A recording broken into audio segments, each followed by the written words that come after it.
ওয়ালাইকুম ট্রেডার্স, কেমন আছেন?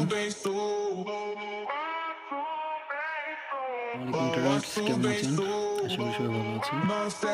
তো আজকে গোল নিয়ে একটি সুন্দর চিন্তাভাবনা করে একটা অ্যানালাইসিস করেছি। গোল আপনারা দেখেছেন যে গতকাল সারাদিন ডাউন সাইডে ছিল, বাট রাত্রে উপরের দিকে মোমেন্টাম দিচ্ছে, কিন্তু মার্কেটের এখন উপরে বাইরে না। মার্কেট এখনও প্রপারলি উপরে যাবে এরকম কোনো ডাইরেকশন আমরা পাইনি। তো মার্কেট যেহেতু সর্বদাই আমরা বায়ের চিন্তা ভাবনা করবো। এরপর ইনভেস্টার আপনাকে শেয়ার করি। মার্কেট এখানে বস ক্রিয়েট করেছে, আমাদের বলতেছে তুমি চেঞ্জ অফ ট্র্যাকটা করে দাও। দেখুন আবার নিচে এসেছে, অনেক কমে গেছে, বাট ব্রেক করতে পারেনি। তো মার্কেট যদি এই জন্য যদি ব্রেক করে চেঞ্জ অফ ট্র্যাকটা করো, দেন এখানে লিকুইডিটি সুইচ আছে, এখানে লিকুইডিটি করে মার্কেট এখানে যাবে, দেন মার্কেট ইন্টারেস্ট